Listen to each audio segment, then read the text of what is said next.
Hello అందరికీ. Welcome to Shannu vlogs. ఈరోజొచ్చేసి 1 year బేబీకైతే ఫ్రాక్ కటింగ్ అయితే చూపిస్తున్నాను. దానికోసం georgette fabric 1 metre, cotton fabric 80 సెంటీమీటర్లు అయితే తీసుకున్నాను. ఇదైతే 1 ఇయర్ బేబీకైతే కరెక్ట్‌గా సరిపోతుంది. నేనైతే మా షన్ను పాప కోసం అయితే రెడీ చేస్తున్నాను. తనకు కూడా 1 ఇయరే కదా! ఇంకా కటింగ్‌లోకొస్తే షోల్డర్, నెక్ కలిపి 4 ఇంచెస్ అయితే తీసుకుంటున్నాను. హార్మోల్ కూడా 4 ½ తీసుకున్నాను. ఇంక ఇక్కడొచ్చేసి చూడండి, ఇక్కడొచ్చేసి 5 ½ అయితే తీసుకుంటున్నాను బాడీకి. ఇంకా ఎక్స్ట్రా వచ్చేసి 2 ఇంచెస్ అయితే తీసుకుంటాను. మీకు కావాలంటే 1 ఇంచ్, 1 ½ ఇంచ్ కూడా తీసుకోవచ్చు. నేనైతే 2 ఇంచెస్ అయితే తీసుకుంటున్నాను బాడీకైతే. ఇంకా బాడీ ఫుల్ లెంత్ వచ్చేసి 8 ½ అయితే తీసుకుంటున్నాను. ఇంకా నెక్ కానీ 2 ఇంచెస్ అని చెప్పాను కదా! ఇంకా నెక్ లెంత్ వచ్చేసి 2 ½ అయితే తీసుకుంటున్నాను. నెక్ అయితే ఇలా వీ షేప్ అయితే పెడుతున్నాను. మీకు కావాలంటే వేరే షేప్ అయినా పెట్టుకోవచ్చు. ఇట్లా కొలతలన్నీ కరెక్ట్‌గా ఒకసారి చెక్ చేసుకొని కట్ చేసుకోవడమే. చాలా సింపుల్‌గా అయితే కట్ చేసుకోవచ్చు. కొత్త వాళ్ళు కూడా చాలా ఈజీగా కటింగ్ చేసుకొని స్టిచ్చింగ్ చేసుకోవచ్చు. ఈ వీడియోలో అయితే కటింగ్ మాత్రమే చూపిస్తున్నాను, లెంత్ ఎక్కువ అవుతుందనేసి. నెక్స్ట్ వీడియో అయితే స్టిచ్చింగ్ కూడా పెడతాను. చాలా ఈజీగా కట్ చేసుకోవచ్చు.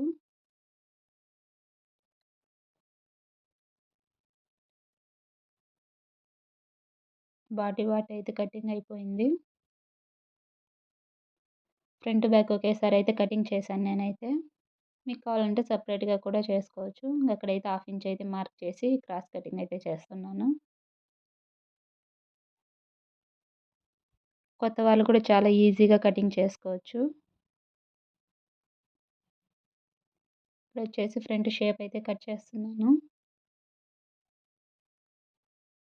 స్టార్టింగ్‌లో ఫ్రాక్ ఫోటో పెట్టాను చూసారు కదా! అలా రావాలంటే కటింగ్ ఇలాగే చేసుకోవాలి, క్రాస్ కటింగ్ లాగా. కటింగ్ చాలా ఈజీ.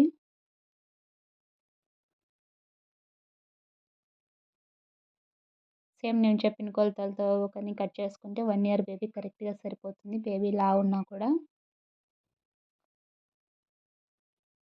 ఇదే మెజర్‌మెంట్‌తో స్టిచ్చింగ్ చేసుకున్నారంటే. చూసారు కదా! ఇలా ఫ్రంట్ పార్ట్ అయితే కటింగ్ అయితే చేస్తున్నాను.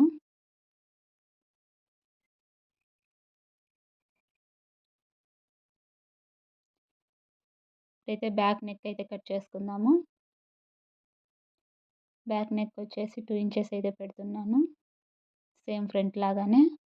లెంత్ వచ్చేసి 1 ½ అయితే తీసుకుంటున్నాను. ఇక్కడ వచ్చేసి రౌండ్ నెక్ అయితే పెడుతున్నాను బ్యాక్‌కి.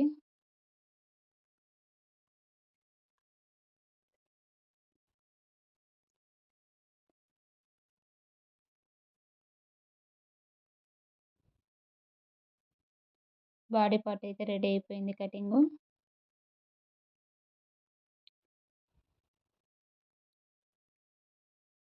చూసారా, చాలా ఈజీగా అయిపోయింది. ఇంక నెక్స్ట్ వచ్చేసి బాటమ్ కట్ చేసుకుందాం. 3 ఫ్రిల్స్ ఫ్రాక్ అని చెప్పాను కదా! ఇలా ఫ్రిల్స్ పెట్టాలంటే కొంచెం ఇలానే చేసుకోవాలి. అంబ్రెల్లా కటింగ్ అయితే చేసుకోవాలి. లైనింగ్ వచ్చేసి 3 ఫ్రిల్స్ కదా! ఇంక ఇక్కడ వచ్చేసి 7 అయితే పెట్టాను స్టార్టింగు. అక్కడి నుంచి అయితే 10 అయితే తీసుకున్నాను. చూసారు కదా! మార్క్ చేస్తున్నాను కదా! అక్కడికి 7 అయితే తీసుకున్నాను. ఇదైతే కటింగ్ అయితే చేసుకోవాలి. ఇంకిప్పుడు కట్ చేస్తున్నాను కదా! అదొచ్చేసి 10 అయితే తీసుకున్నాను.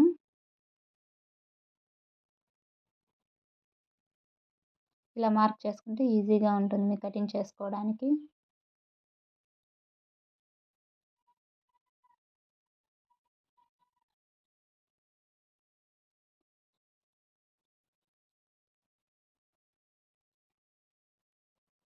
ఇలా అయితే ఫోల్డ్ అయితే చేసుకొని మార్క్ అయితే పెట్టుకుందాము. ఇప్పుడు ఫ్రిల్స్ పెట్టేకి మార్క్ అయితే చేసుకోవాలి కదా! ఫస్ట్ అయితే 3 ఇంచెస్ అయితే తీసుకుంటున్నాను ఫ్రిల్స్ పెట్టేకి. 3 లేయర్స్ కదా రావాల్సింది. 3 లేయర్స్ కోసం అనేసి సెకండ్ అయితే 3 ½ అయితే తీసుకుంటున్నాను.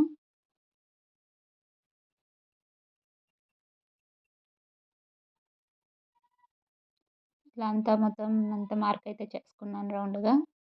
అటాచ్ చేసేకి ఈజీగా ఉంటుందనేసి. ఇప్పుడైతే మెయిన్ ఫ్యాబ్రిక్ అయితే కట్ చేసుకుందాము. ఇలా ఒక ½ ఇంచ్ ఎక్స్‌ట్రా అయితే కట్ చేసుకుంటున్నాను. మీరు కావాలంటే కరెక్ట్‌గా కూడా కట్ చేసుకోవచ్చు. జార్జెట్ ఫ్యాబ్రిక్ కదా! కొంచెం జారుతుంటుందనేసి జరుగుతుంది పీసు లైనింగ్ మీద పెట్టినప్పుడు.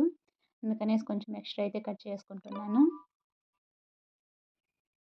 ఇక్కడొచ్చేసి ఫ్రంట్ చూసారా? లెఫ్ట్ పార్ట్ మాత్రమే తీసుకుంటున్నాను. రైట్ పార్ట్ అయితే అవసరం లేదు. దీన్నే డబల్ చేసి కట్ చేసుకుంటున్నాను.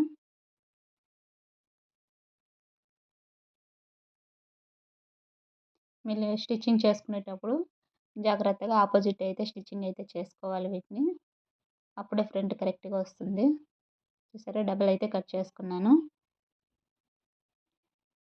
ఇక్కడొచ్చేసి లేయర్స్ 3 లేయర్స్ అని చెప్పాను కదా! దానికైతే పీస్ అయితే కట్ చేసుకున్నాను. 5 ½ అయితే తీసుకున్నాను విడ్త్.